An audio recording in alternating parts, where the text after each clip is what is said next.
Você viu o noticiário e leu os jornais. Você compreendeu o que eles dizem? Medos crescentes de guerra, doenças, pandemias e ocorrências inexplicáveis assolam o mundo diariamente. Todos nós parecemos ter uma ideia de como são os ataques espirituais em livros, documentários e filmes.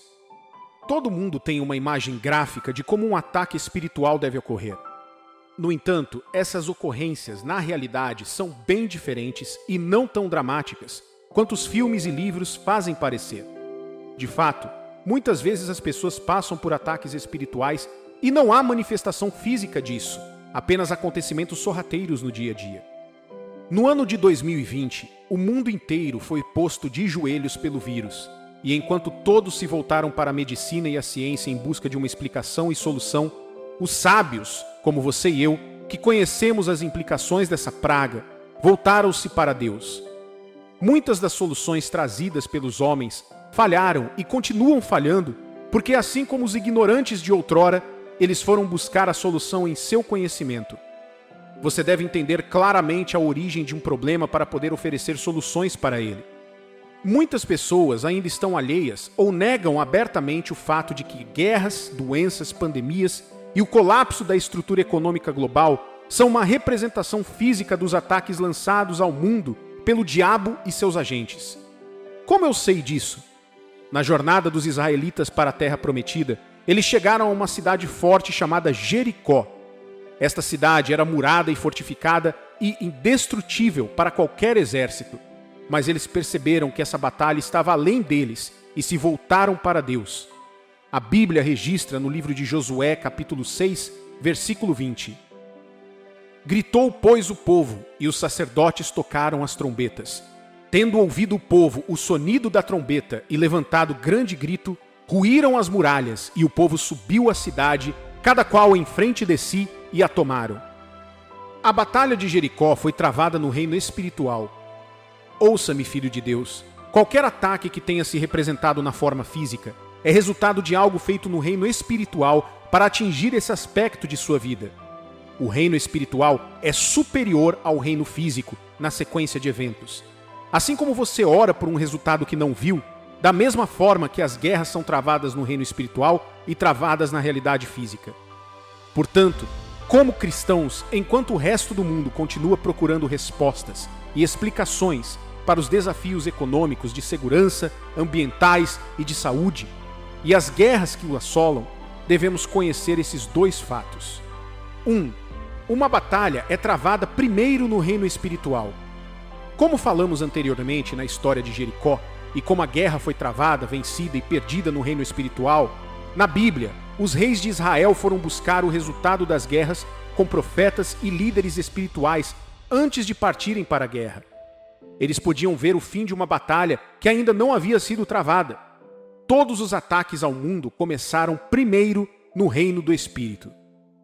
2. As soluções e contramedidas também devem estar no reino do Espírito. É ridículo quando os homens recorrem a teorias humanas para explicar e resolver problemas e ataques espirituais. Assim, em nosso tempo atual, as vacinas estão falhando e mais doses estão sendo constantemente necessárias. 2 Coríntios capítulo 10, versículo 4 diz: As armas que usamos na nossa luta não são do mundo, são armas poderosas de Deus, capazes de destruir fortalezas, e assim destruímos ideias falsas.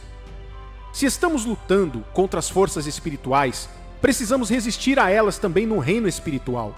O mundo está passando pelas implicações das coisas feitas no reino dos espíritos, e, no entanto, as pessoas estão esperando que os humanos desenvolvam soluções para problemas que não podem explicar.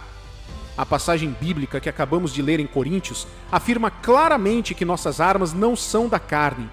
As soluções que o mundo precisa não virão da carne. As armas da carne falharam e haverá mais falhas às custas da humanidade se não nos levantarmos e começarmos a assumir o comando do reino espiritual. A devastação do mundo e seus sistemas continuará até que um grupo de pessoas de Deus se levante. O desafio com as pessoas do mundo é o fato de que constantemente e conscientemente ignoramos as advertências de Deus sobre esses ataques. Desde os dias da Bíblia, Os últimos dias foram preditos e Deus não falou em termos mais claros sobre esses ataques. Em 2 Timóteo, capítulo 3, versículo 1, a Bíblia diz: "Lembre disto, nos últimos dias haverá tempos difíceis." E ao longo do livro do Apocalipse, você encontrará o relato de como seriam esses ataques.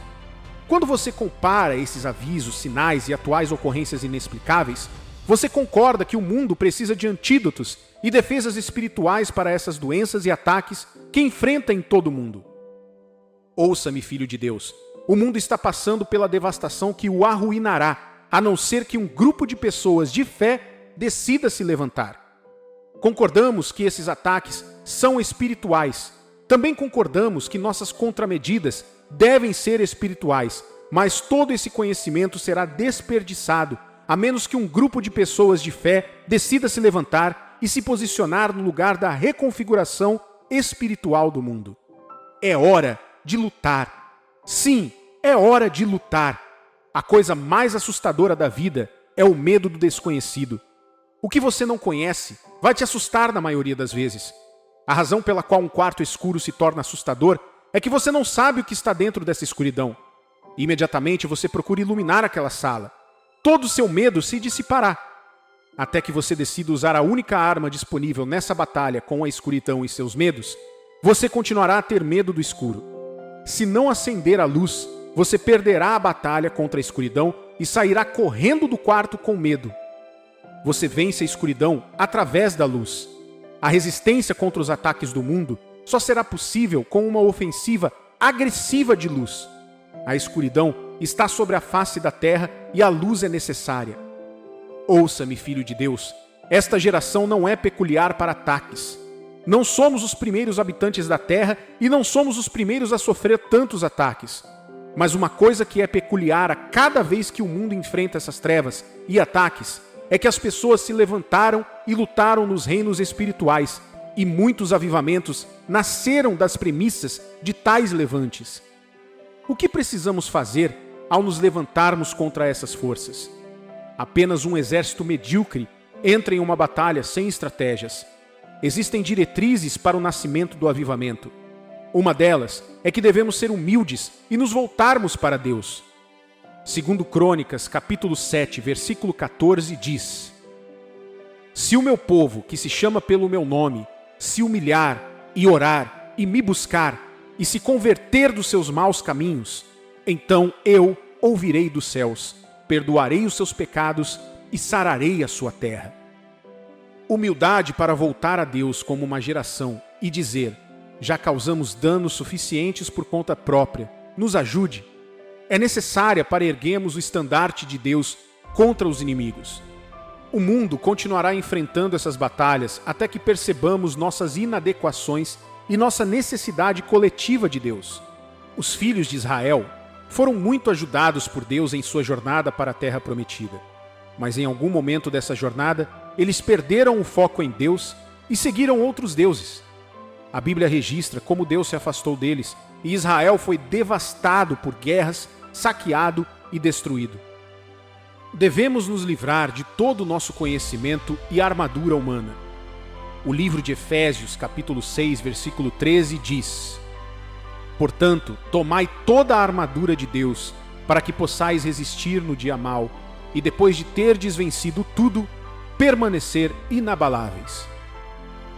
A humanidade deve colocar-se sob o governo de Deus e perceber que em nós mesmos não sabemos nada e por nós mesmos não somos nada.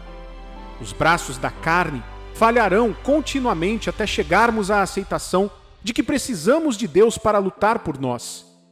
Estamos falhando em proteger o mundo porque nos recusamos a abrir mão de nosso entendimento e insistimos em travar batalhas espirituais com táticas físicas. A Bíblia fala sobre contender com o inimigo à porta. Contendas têm a ver com luta. Em uma luta pelo controle, não podemos permanecer na defesa. Devemos nos levantar e começar a lutar. Sabemos o que é preciso, sabemos quem é preciso, sabemos quem está por trás dessa devastação incessante dos sistemas do mundo. E Deus nos garantiu seu apoio inabalável em face das batalhas somente se nos colocarmos sob o domínio de sua vontade. A jornada para o domínio espiritual do mundo deve ser travada com proatividade. Chega de viver na defensiva e de sofrer baixas. É hora de começar a lutar contra os inimigos. Ouça-me, ao longo dos anos, o diabo trabalhou muito e com o tempo devastou a terra e reivindicou territórios. Devemos começar a lutar para recuperar esses territórios que ele reivindicou. Você já considerou o que a Bíblia diz no livro de Amós, capítulo 9, versículo 14? Mudarei a sorte do meu povo de Israel. Reedificarão as cidades assoladas e nelas habitarão. Plantarão vinhas e beberão o seu vinho.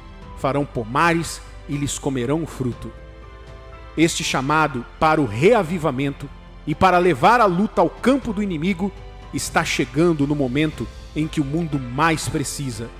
Lute com as armas da fé, mas fé com inteligência.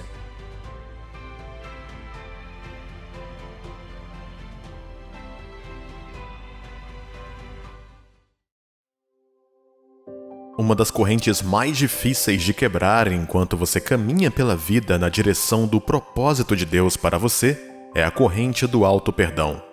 Você pode esperar tanto de si mesmo e falhar, ferindo e odiando a si cada vez que pensa que não cumpriu o que se esperava. Você sabia que esse é o motivo da maioria dos suicídios? Algumas pessoas estão presas na depressão hoje simplesmente porque parecem não conseguir se perdoar por algo que aconteceu no passado. Outros desistiram e se contentaram com o normal. Mas será que essas coisas realmente tiram essa culpa? Não é tudo apenas um meio de escapar de enfrentá-la de frente? Não é apenas uma maneira de encobrir as coisas e esperar que você nunca mais as veja? A verdade é que não há substituto para o auto-perdão. Deus pode perdoá-lo e purificá-lo dos seus pecados. No entanto, para mostrar a você como o auto-perdão é poderoso, se você falhar ou se recusar a perdoar a si mesmo, não será capaz de entrar na realidade do perdão de Deus. Você ainda vai se sentir preso. Você ainda vai se sentir sujo, se sentir o pior ser humano de todos os tempos e nunca se sentirá digno. Vamos olhar para 3 pessoas na Bíblia e ver como o auto-perdão afetou suas jornadas no destino. Você precisa entender que Deus disponibilizou sua graça a todos para nos livrar de qualquer confusão que estamos para o propósito dele para a sua vida e destino. Lembre-se de que Jesus morreu para que você se tornasse quem Deus quer que você seja. Você acha que o que fez é suficiente para simplesmente se afastar desse sacrifício? Você conhece a história de Judas Iscariotes, um dos 12 discípulos de Jesus que o traiu aos fariseus? Antes de sua queda, Judas estava envolvido em tudo que Jesus fazia ou designava os 12 apóstolos para fazer. Não se esqueça que Jesus orou antes de chamá-los para estar em seu círculo íntimo. Marcos capítulo 3, versículo 13 ao 19, diz: Depois subiu ao monte e chamou-os o que ele mesmo quis, e vieram para junto dele. Então designou 12 para estarem com ele e para os enviar a pregar e a exercer a autoridade de expelir demônios. Eis os 12 que designou: Simão, a quem acrescentou o nome de Pedro, Tiago, filho de Zebedeu, e João, seu irmão, aos quais deu o nome de Boanerges, que quer dizer filhos do trovão, André, Filipe, Bartolomeu, Mateus, Tomé, Tiago, filho de Alfeu, Tadeu, Simão, o Zelote e Judas Iscariotes, que foi quem o traiu. E, quando ele os enviou para pregar e expulsar demônios, Judas também estava lá. Na verdade, ele também tinha um testemunho quando eles voltaram dizendo que os demônios estavam sujeitos a eles. Judas não era qualquer um. Ele também testemunhou o poder de Deus em sua própria vida antes que o diabo entrasse nele. Em Lucas capítulo 22, versículo 1 ao 5, podemos ler o seguinte: Estava próxima a festa dos pães asmos, chamada Páscoa. Preocupavam-se os principais sacerdotes e os escribas em como tirar a vida a Jesus, porque temiam o povo. Ora, Satanás entrou em Judas, chamado Iscariotes, que era um dos 12. Este foi entender-se com os principais sacerdotes e os capitões sobre como lhes entregaria Jesus. Então, eles se alegraram e combinaram em lhe dar o dinheiro. Ele andou com Jesus ao longo de sua jornada ministerial até que o traiu. Ele foi promovido de apenas um dos 12 para tesoureiro do ministério. Jesus não daria a responsabilidade financeira da obra para alguém em que ele não confiasse. Daria? No entanto, ele sabia que este homem o trairia. Na verdade, ele disse isso constantemente até o último momento. Quando ele conseguiu entregar Jesus, a Bíblia diz que sua consciência começou a perturbá-lo. Era como se ele tivesse acabado de acordar de um sonho, apenas para descobrir que não era um sonho afinal. Então ele começou a fazer o que a maioria de nós faria, que foi tentar se autoflagelar. Ele devolveu o dinheiro que recebeu, sinal de restituição, o que é muito bom. Mas isso tirou a culpa? O que aconteceu com Judas depois? Mateus capítulo 27, versículo 3 ao 5, diz: Então Judas, o que o traiu, vendo que Jesus fora condenado, tocado de remorso, devolveu as 30 moedas de prata aos principais sacerdotes e aos anciãos, dizendo: Pequei, traindo sangue inocente. Eles, porém, responderam: Que nos importa? Isso é contigo. Então, Judas, atirando para o santuário as moedas de prata, retirou-se e foi se enforcar. Este foi o fim de Judas Iscariotes. Sua culpa o levou ao ponto em que ele tirou a própria vida. Eu sei que alguém estava destinado a ser o único a trair Jesus, mas será que esse era para ser o seu fim? Veja, o que Judas teve foi apenas mero remorso. Este é um caminho para arrependimento e mudança. No entanto, não é arrependimento. Se Judas tivesse realmente se voltado para Deus, recebido a misericórdia de Deus, ele teria sido restaurado e demonstrado o poder de Cristo como os outros também. A Bíblia contém histórias de pessoas que fizeram coisas semelhantes ou até piores do que Judas. Falamos sobre Davi, que dormiu com a esposa de um dos seus guerreiros mais leais, a engravidou, o matou e se casou com ela. O mesmo Davi que estava a caminho para matar um homem chamado Nabal porque ele se recusou a lhe dar comida. E quando ele descobriu que Nabal estava morto, ele se casou com sua esposa. E quanto a Pedro, um dos 3 mais próximos de Jesus? Ao contrário da profecia de Jesus sobre a traição de Judas, ele mencionou o nome de Pedro e disse que o negaria 3 vezes antes do amanhecer. Claro, Pedro, incapaz de acreditar que poderia fazer tal coisa, disse que nunca faria isso. Bem, avance para a prisão e julgamento de Jesus mais tarde naquela noite até o amanhecer. As palavras que Jesus falou foram cumpridas. Pedro foi confrontado e negou Jesus, não uma, mas 3 vezes. Mas aqui está a diferença. Lucas capítulo 22, versículo 61 ao 62, diz: Então, voltando-se o Senhor, fixou os olhos em Pedro, e Pedro se lembrou da palavra do Senhor, como lhe dissera: Hoje 3 vezes me negarás, antes de cantar o galo. Então Pedro, saindo dali, chorou amargamente. Isso foi tudo. Uma pessoa saiu e se enforcou porque não conseguiu enfrentar a sua culpa e sua vergonha. O outro saiu e chorou de amargura, mas voltou mais forte. Embora a Bíblia não registre que Pedro pediu misericórdia a Deus ou buscou perdão, suas ações provaram que sim. Embora ele tenha voltado a pescar após a crucificação, Jesus o encontrou novamente e nunca mencionou seu pecado para ele. Isso me lembra o que Deus disse em Miqueias, capítulo 7, versículo 19. Tomará a ter compaixão de nós, pisará aos pés as nossas iniquidades e lançará todos os pecados nas profundezas do mar. Pedro ficaria mais confiante depois de receber o Espírito Santo e se levantaria para pregar Jesus na frente de uma grande multidão, salvando milhares de pessoas. Davi se tornaria o rei mais amado de Israel, amado por Deus e por seu povo. Qual era a diferença?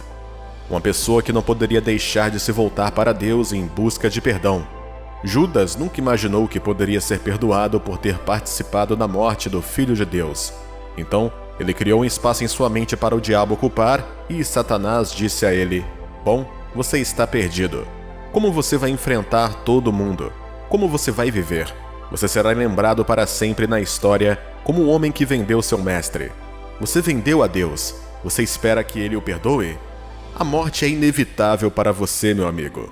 Você está perdido para sempre. E, infelizmente, Ele ouviu o suficiente até que as mentiras de Satanás começaram a parecer verdade. Satanás pode ter provavelmente tentado o mesmo com Pedro e Davi também, mas esses homens se transformaram da mesma forma. O Salmo 51 de Davi é um grande capítulo do clamor de um homem que precisava do perdão de Deus e estava disposto a se apegar à graça dele para a sua vida. Neste capítulo, nos versículos 1 e 2, está escrito: Compadece-te de mim, ó Deus, segundo sua benignidade, e, segundo a multidão das tuas misericórdias, apaga as minhas transgressões. Lava-me completamente da minha iniquidade e purifica-me do meu pecado. Uma coisa é saber que Deus é um Deus de amor infalível. Outra é crer que seu amor infalível está disponível quando você decepciona todos e a si mesmo. Mesmo quando você não quer mais a si mesmo, Deus ainda quer você. E Ele ainda te chama para vir até Ele. Ele ainda não terminou a sua obra. Você não pode ser livre até aceitar que Deus o perdoou. O único que importa te perdoou. Você ainda está vivo ouvindo isso hoje porque Ele lhe deu outra chance de viver e ser livre. Um dos sinais de que você aceitou o perdão de Deus é que você também perdoa a si mesmo. A recusa em perdoar a si mesmo significa que você não crê que Deus perdoou e removeu seus pecados. A Bíblia diz em Isaías, capítulo 1, versículo 18: Vinde, pois, e arrazoemos, diz o Senhor. Ainda que os vossos pecados sejam como a escarlata, eles se tornarão brancos como a neve. Ainda que sejam vermelhos como o carmesim, se tornarão como a lã. Quem perdoa os pecados, senão Jesus? O que pode lavar seus pecados como seu precioso sangue? Nada que você faça ou deixe de fazer agora tem o poder de mudar o que aconteceu no passado. O passado se foi. Deixe ele para trás. Não é sobre o que você fez uma vez, mas o que você está fazendo agora. O julgamento e a destruição que você teme pela frente estão aí para punir a pessoa que se apega aos seus pecados e erros, e não a pessoa que os abandona. Provérbios capítulo 28, versículo 13, diz: O que encobre as suas transgressões jamais prosperará, mas o que as confessa e deixa alcançará misericórdia. Isso não significa que você pode começar a andar em negação, mas sim que você abraça a graça salvadora de Deus, que acredita que, em vez de ser definido pelo que aconteceu, isso não é quem você realmente é e que está disposto a andar no que Deus preparou para você à frente. Então, o que você deve fazer? Que pecado você cometeu? O que você fez? Que parte do passado assombra até agora? Peça a Deus que o perdoe e o lave com o sangue de Jesus. Então perdoe-se. Afaste-se desse passado. Aceite a graça de Deus. Aceite que você foi perdoado. Aceite que Deus aceitou você, que Deus o ama demais para jogar fora, que Ele o ouviu, porque foi isso que Ele disse que faria se pedíssemos. No livro 1 de João, capítulo 1, versículo 9, Se confessarmos os nossos pecados, Ele é fiel e justo para nos perdoar os pecados e nos purificar de toda injustiça.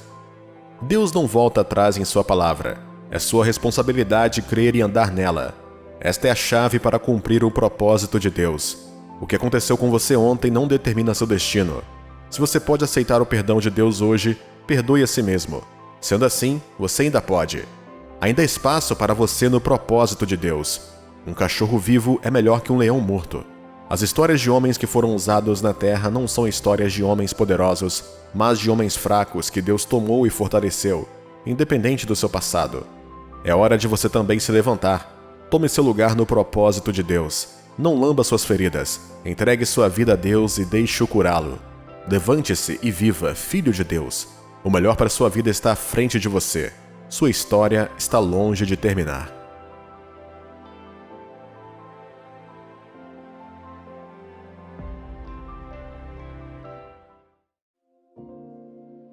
A Bíblia é um ótimo livro para encontrar a graça de Deus e se conectar com suas bênçãos. É o único livro sobre o qual todos os outros livros sobre Deus e seus caminhos foram escritos. É um compêndio da caminhada de Deus e trabalho com o homem ao longo da história. Ele é carregado com as fórmulas para a bênção e também com diferentes advertências sobre coisas diferentes. A Bíblia fala do pecado em geral e as consequências dele em Romanos capítulo 6, versículo 23. Porque o salário do pecado é a morte, mas o dom gratuito de Deus é a vida eterna em Cristo Jesus, nosso Senhor. Os padrões de Deus para o pecado em geral nunca mudaram. Muitas vezes na Bíblia Deus nos adverte sobre o pecado e há inúmeras histórias de pessoas que cometeram esses pecados e morreram como resultado. A Bíblia deu advertências sobre os diferentes tipos de mal que os homens fazem e as consequências que lhes são inerentes. A Bíblia fala sobre os pecados de idolatria, roubo, blasfêmia, avareza, ganância, assassinato e muitos outros, mas há um em particular sobre o qual quero falar.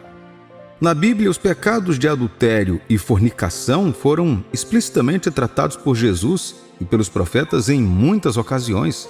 Mas no livro de Êxodo, capítulo 20, versículo 14, diz: "Não adulterarás." No Novo Testamento, a Bíblia foi ainda mais longe para colocar esta mesma passagem em um contexto mais claro e simples.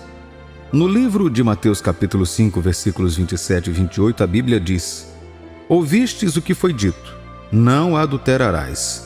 Eu, porém, vos digo, qualquer que olhar para uma mulher com intenção impura no coração, já adulterou com ela." E nosso mundo em geral parece estar aceitando essa anormalidade no mundo. As pessoas não desaprovam o adultério tanto quanto costumavam. Instituições e negócios foram abertos e licenciados com o único propósito de adultério. Crianças, homens, mulheres, casados e solteiros estão todos se entregando à imoralidade e nada mais parece estar errado com isso. Há uma quebra de valores e princípios espirituais no mundo de hoje. Onde quer que você olhe hoje em dia, parece haver uma maneira mais barata de cometer adultério. Em nossos telefones, computadores, tablets e televisões, há imagens que trazem à mente pensamentos de fornicação e adultério. A pornografia tomou conta da nossa sociedade e o diabo tem usado isso para arruinar nossos lares e casamentos. Os casamentos não são mais convênios sagrados, mas sim uma demonstração de crescimento e realização social. Famílias foram desfeitas e os planos de Deus interrompidos em suas vidas por causa dos casos desenfreados de adultério em nossa sociedade. Não é de admirar que não estejamos vendo a mão de Deus no reavivamento como deveríamos nesta geração. A taxa de divórcio continua subindo a cada dia e mais de 70% desses divórcios são devidos à infidelidade do parceiro. O pecado de adultério é um dos obstáculos para Deus alcançar nossa geração. Lembra da história de Sodoma e Gomorra na Bíblia? Era uma cidade em uma geração onde homens dormiam com homens e mulheres dormiam com mulheres. Sodoma e Gomorra eram cidades de imoralidade sexual, fornicação e adultério. Isso soa familiar com o que está acontecendo em nosso mundo e sociedade hoje? A cidade foi recebida com total destruição e condenação. A Bíblia descreve isso no livro de Gênesis, em capítulo 19, versículos 24 e 25. "Então fez o Senhor chover enxofre e fogo da parte do Senhor sobre Sodoma e Gomorra, e subverteu aquelas cidades e toda a campina e todos os moradores das cidades e o que nascia na terra." No versículo 28 de Mateus 5, onde li anteriormente, a Bíblia fez questão de deixar a questão do adultério mais clara. Ao longo do tempo, muitas pessoas tentaram explicar o adultério de maneiras diferentes. Infelizmente, muitos desses casos são originários na própria igreja. Muitos pregadores e pastores hoje apresentam explicações sobre o adultério muitas vezes para se adequarem ao seu estilo de vida. Muitas pessoas tentarão definir o adultério como quando um parceiro casado tem relações sexuais com alguém que não seja seu cônjuge. Mas a Bíblia nos diz que isso vai muito além. Você pode cometer adultério em seu coração apenas olhando para uma mulher com desejo. Seus olhos são a porta de entrada para sua mente. O que quer que seus olhos vejam é o que sua mente interpreta, e a Bíblia é muito específica sobre guardar seu coração porque é a fonte de todos os assuntos, incluindo a vida e a morte. Então, dependendo do que está acontecendo dentro de sua mente, você pode morrer ou viver em seu coração. Você tem que manter seus olhos fixos em Deus e em seus caminhos. Preste atenção à palavra de Deus em seu coração para que você não peque contra ele. Garantir constantemente que você monitore o que os seus olhos transmitem à sua mente é a chave para evitar os pecados de adultério. Há um grupo de pessoas, mesmo na igreja hoje, que não aceitaria as verdades do reino. A Bíblia nos alertou contra falsos profetas e pregadores no fim dos tempos e, infelizmente, muitos desses falsos profetas estão na igreja hoje. Muitos deles explicaram a sacralidade do casamento e banalizaram o adultério em nome do divórcio. É uma prática comum um homem deixar sua esposa e se casar com outra mulher. Algumas pessoas hoje se casam 5 vezes na vida. Até mesmo pregadores e pastores explicam isso, dizendo que isso é liberdade de escolha e não uma aliança entre 2 pessoas e Deus. No livro de Mateus 19, versículos 8 e 9, Jesus respondeu: Respondendo-lhes Jesus: Por causa da dureza do vosso coração é que Moisés vos permitiu repudiar vossa mulher. Entretanto, não foi assim desde o princípio. Eu, porém, vos digo: quem repudiar sua mulher, não sendo por causa de relações sexuais ilícitas, e casar com outra, comete adultério.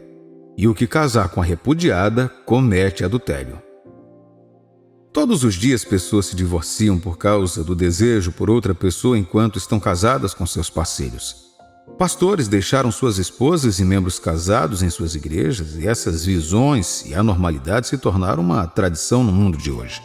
Por causa de seus objetivos egoístas, os líderes da igreja não apenas mudaram essa sagrada ordenança do casamento, mas também a endossaram a unir esses casais no altar de Deus. O mundo está se movendo em uma direção perigosa.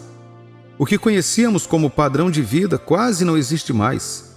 Em um mundo onde fazer a coisa certa parece tolo e ridículo, mesmo na igreja de Deus, quando você tenta fazer as coisas certas, às vezes os líderes e pastores da igreja tentam desencorajar seu coração e mudar sua percepção desses pecados. Grandes avenidas para se entregar a esse sistema de adultério e fornicação abundam em todos os lugares ao nosso redor. Nós vemos isso mais do que vemos as coisas de Deus projetadas em telas e tabloides. O baixo preço do adultério em nossa geração o torna acessível a quase todos. Como filhos de Deus, o mundo não mudará por nossa causa. Na verdade, a Bíblia nos diz para esperarmos que coisas piores aconteçam. Portanto, em vez de orar contra isso, prepare seu coração para as tentações que virão, porque elas virão. A Bíblia nos fala em uma época em que as mulheres se reuniam e diziam a um homem que queriam se casar com ele e se sentiriam confortáveis como co-esposas. As escolhas da morte e da vida foram colocadas diante de nós. Escolher ir com o mundo ao adultério e matar o seu coração, ou escolha o caminho da pureza sexual e ganhe a vida por meio de Jesus Cristo. Seus pais podem estar se entregando a isso. Amigos e entes queridos podem ter tornado comum o adultério. Afinal, pode até não parecer tão sério assim. Seus pastores, pregadores e líderes da igreja podem ter tentado fazer disso um lugar normal para o adultério em nossa sociedade. Mas ouça-me, o padrão de Deus nunca mudou em nenhuma geração. Há uma consequência para cada ação no reino de Deus e em sua terra. As pressões do mundo para aderir a essa tendência pecaminosa são imensas. Isso não deveria surpreender a igreja de Deus, porque Jesus nos disse que as tentações surgirão e os homens zombarão de nós por não acreditarmos e seguirmos seus caminhos. O mundo pode nos chamar de tolos e tensos. Eles podem nos ofender e nos xingar para nos intimidar a nos unirmos a eles. Mas concentre seu coração em Deus, no padrão de sua palavra. A alma que pecar, essa morrerá. Este é o princípio de Deus. E quando as pressões do mundo estão aumentando, encontre sua força em Deus, porque, como ele disse, ele enviou seu Espírito Santo para fortalecer nossos corações. Aprenda a confrontar suas tentações com a palavra de Deus. É o único mapa para evitar a morte. A morte no espírito pode ser expressa de várias maneiras e ocorre em diferentes áreas de nossas vidas. Cada aspecto de nossas relações com Deus é uma aliança em princípio. Você deve guardar uma ordenança para receber a vida e deve ativar um princípio para receber as bênçãos. Quando você quebra qualquer um deles, ocorre uma morte naquela área, e isso se reflete em outras partes de sua vida. Então, como Josué e seu povo, hoje, a escolha está diante de você. Escolha a pureza em Deus e receba a vida. ou escolha os caminhos da imoralidade sexual, fornicação e adultério e receba a morte. Encorajo você a escolher a vida hoje. Escolher a Deus hoje e escolher a pureza sexual hoje. Pois se o Senhor vê iniquidade em nossos corações, suas mãos são impedidas de se aproximar para nos ajudar ou abençoar. Ele já nos deu seu padrão de qualificação para ser um anfitrião com sua presença. É um coração limpo e um ambiente propício para Ele operar. Ele é um Deus de luz e a iniquidade não tem lugar nele. Lembre-se de Jesus, o Filho de Deus, na cruz do Calvário. A Bíblia diz que quando Ele tomou sobre si a iniquidade do mundo, a face de Deus se desviou de Jesus e naquele momento sua natureza humana se apoderou dele. E a Bíblia o registra perguntando por que Deus desviou o rosto dele e logo depois disso ele morreu. Da mesma forma, quando você carrega iniquidade em seu coração, Deus se afasta e você fica exposto a todo perigo de morte. Mas, mais uma vez, imploro a você, escolha a vida hoje. Escolha a Deus e escolha a pureza, pois quem quebrar a cerca certamente será mordido pela serpente. E esse é o padrão de Deus. Deus é a cerca ao seu redor. Se você quebrar essa cerca, há serpentes que o atacarão.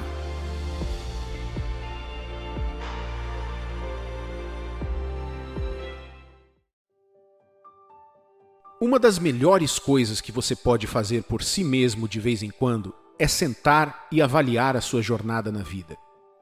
Às vezes, olhamos para trás apenas para as coisas que conquistamos ou deixamos de conquistar, as dores ou alegrias que vivemos, as pessoas que conhecemos e as que perdemos, entre muitas outras coisas.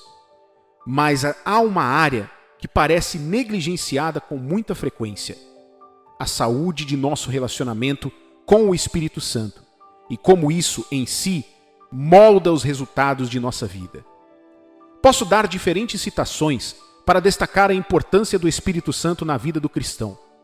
Quando negligenciamos, isto é, o Espírito Santo, o cristão carrega pessoalmente o fardo dessa responsabilidade por si mesmo.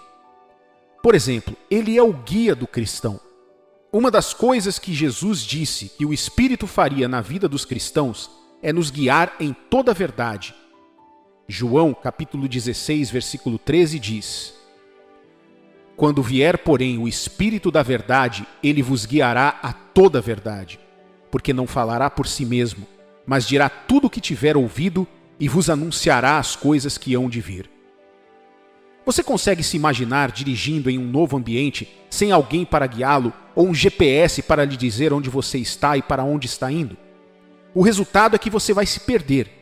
Você lutará mais, gastará mais tempo e dinheiro do que gastaria se tivesse alguém para guiá-lo, um GPS, ou se conhecesse o terreno. O cristão nunca deve imaginar a vida por conta própria sem a ajuda do Espírito Santo. Você não concorda? Você não deve viver a vida sozinho. Você não deve lutar da maneira que tem feito até agora. Você não deve viver como se não tivesse ninguém, quando seu Pai é o monarca de todo o universo. Deus prometeu ajudá-lo. Isaías, capítulo 41, versículo 13 diz: Porque eu, o Senhor teu Deus, te tomo pela tua mão direita e te digo: não temas, que eu te ajudo. Por que você precisa da ajuda de Deus? Você precisa da ajuda de Deus porque não pode viver sozinho por muito tempo. Você vai se desgastar com o tempo se tentar. Jesus deixou isso claro para seus discípulos quando disse: sem mim nada podeis fazer. Precisamos dele tanto quanto do ar que respiramos. Precisamos da ajuda de Deus da mesma forma que um galho precisa da árvore para sobreviver. Sem conexão com Deus por meio de seu Espírito, você e eu simplesmente morreremos como um galho quebrado. Tantos sofrimentos em sua vida teriam durado pouco se você tivesse deixado o Espírito Santo ajudá-lo. Deus prometeu ajudá-lo. Não importa com o que você esteja lidando agora, Deus providenciou a ajuda para você. A questão é, você está aproveitando essa ajuda? João capítulo 14, versículos 16 a 18 diz: E eu rogarei ao Pai, e ele vos dará outro Consolador, a fim de que esteja para sempre convosco, o Espírito da verdade, que o mundo não pode receber porque não o vê nem o conhece. vós os conheceis, porque ele habita convosco e estará em vós. Não vos deixarei órfãos, voltarei para vós outros. Veja, o mundo não pode ter ou tirar proveito da obra do Espírito Santo da mesma maneira que o cristão pode, pois eles não podem se conectar com ele. Para eles, Deus não é real, mas para o verdadeiro Filho de Deus, ele é. Ele é Deus vivendo em você, confortando, nutrindo, treinando, inspirando, fortalecendo, dirigindo e purificando você por dentro. Ele é Jesus Cristo em você, guiando-o até a linha de chegada. O Espírito Santo é a fonte do caráter da nova criatura em Cristo. Isso significa que qualquer transformação que você perceba em sua vida ou na vida de qualquer pessoa em Cristo Jesus é resultado da operação interior do Espírito Santo dentro dela. Quando o apóstolo Paulo estava dizendo que ele poderia fazer todas as coisas por meio de Cristo, que o fortalecia, do que ele estava falando? Como Jesus Cristo o estava fortalecendo? Ele estava trabalhando nos homens por meio de seu Espírito residindo neles.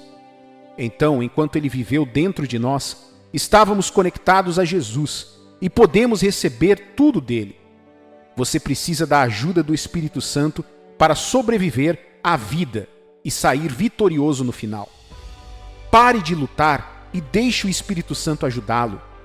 Com o que você está lutando em sua vida agora? Você está indo de uma decisão fracassada após a outra, sem saber o que fazer? Você tem mantido constantemente um rosto feliz por causa das pessoas, mesmo passando por uma vida de depressão? Você está sendo sobrecarregado por responsabilidades familiares ou crises em sua vida e desmoronando pouco a pouco, sem ter para onde ir? A Bíblia nos diz que nos últimos dias as trevas cobrirão a terra. Isaías capítulo 60, versículo 2 diz: Porque eis que as trevas cobrem a terra, e a escuridão os povos, mas sobre ti aparece resplendente o Senhor, e a sua glória se vê sobre ti. Hoje podemos ver essa escuridão mais do que nunca. Está em toda a mídia, é tudo sobre muitos casamentos, está em muitos governos e economias, está em muitos indivíduos e famílias.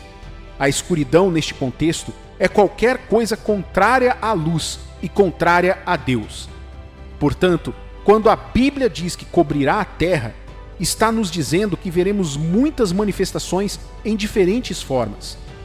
Todos os suicídios, vícios, divórcios, infidelidades, influências negativas de más companhias, problemas de raiva, tumultos e muito mais nas estatísticas de hoje podem ser atribuídos à tristeza e à depressão que oprimem indivíduos e famílias. Você pode estar ouvindo minha voz agora e lutando por sua vida sem que ninguém saiba disso. Você pode estar ouvindo minha voz enquanto contempla a melhor maneira de acabar com sua miséria tirando sua própria vida. Alguém pode estar planejando uma reunião social com amigos, encontros e serviços comunitários enquanto luta para respirar emocionalmente. Outra pessoa pode não ter nenhum desses problemas, mas ela só quer ser aceita do jeito que é, do jeito que Deus a fez, não do jeito que a sociedade quer que seja. Olhe à sua volta. Algumas das pessoas que você rotula como más, porque escolhem arrogantemente um estilo de vida contrário a Deus e estão tentando forçá-lo a aceitá-las, não começaram isso porque sabiam que era a coisa certa a fazer. Elas só querem ser vistas. Elas querem ser ouvidas. Então, elas escolhem um estilo de vida muito barulhento. Claro, um estilo de vida que o diabo se aproveita para corromper e destruir. No entanto, quero que você veja que as lutas são reais e continuarão sendo se você não deixar o Espírito Santo te ajudar. Você pode dizer: não tenho nenhuma luta em minha vida. Eu sou melhor do que aqueles que o fazem. Eu não tenho nenhuma luta e, portanto, não preciso da ajuda do Espírito Santo. Cuidado para não se enganar. Ninguém pode sobreviver à maldade, ao caos e às lutas desta vida sem a ajuda de Deus. E a melhor forma de ajudá-lo é estar bem com você mesmo. Isso, meu amigo, é a obra do Espírito Santo. Se você está lutando contra um trauma agora, ele quer ajudá-lo. Se você está lutando contra o vício, medo, coração partido, confusão, aceitação ou qualquer outra coisa, Ele quer ajudá-lo. Você vai deixar que Ele o ajude? Talvez você esteja pensando, como o Espírito Santo ajuda alguém? Não há limite ou método fixo para a ajuda do Espírito Santo. Estarei mentindo para você ao dizer que conheço todas as maneiras pelas quais o Espírito Santo pode ajudá-lo. Mas veja, a maneira como ele me ajuda pode diferir de como ele ajuda você. No final, não é como ele faz, mas o que ele faz que importa. Sua pergunta, portanto, não deveria ser como o Espírito Santo pode me ajudar, mas em vez disso, como posso permitir que ele me ajude? Quando fazemos a pergunta errada, não devemos esperar as respostas certas. Se você precisa das respostas certas, deve começar a fazer as perguntas certas. Como você pode deixar o Espírito Santo ajudá-lo? Você deve perceber que dar espaço ao Espírito Santo é dar à divindade um curso livre para assumir a sua situação. Creia que Ele está com você, está disposto a ajudar e tem a capacidade de fazê-lo. Qualquer luta que você queira dar a Deus deve ser apresentada a Ele pela fé. A Bíblia diz que o justo vive pela sua fé. Fé não em coisas, pessoas, lugares ou status, mas em Deus. Você tem que crer que o Espírito de Deus, o próprio Deus, está dentro de você, como Ele prometeu. Está interessado em suas lutas e pode acabar com elas.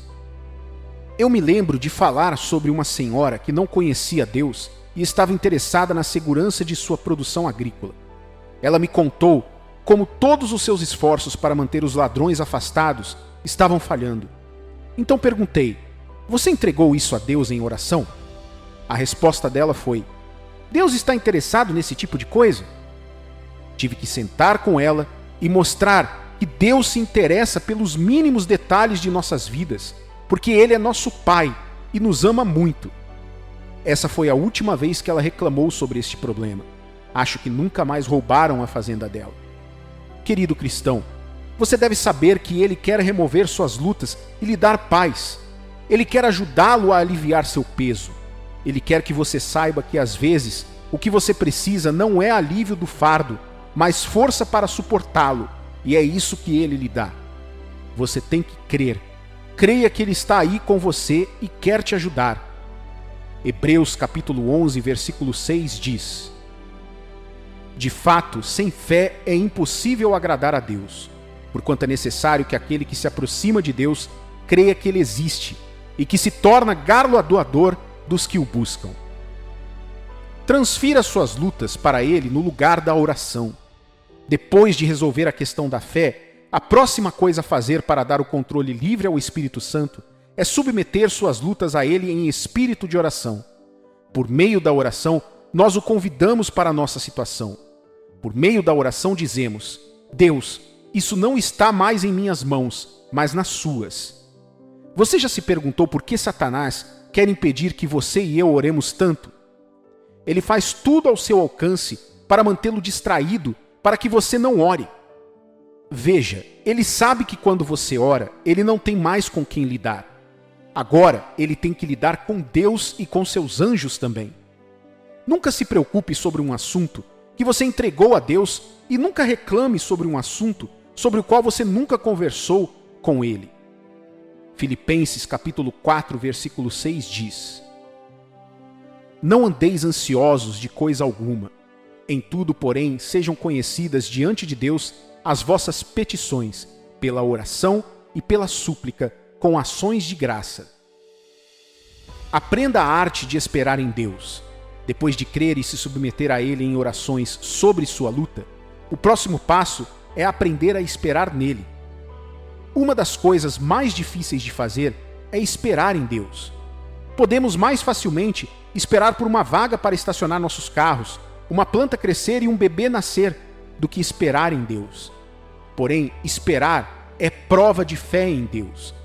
Não só isso, com o Espírito Santo, quando esperamos nele, nos abrimos para sermos guiados ou conduzidos na direção certa.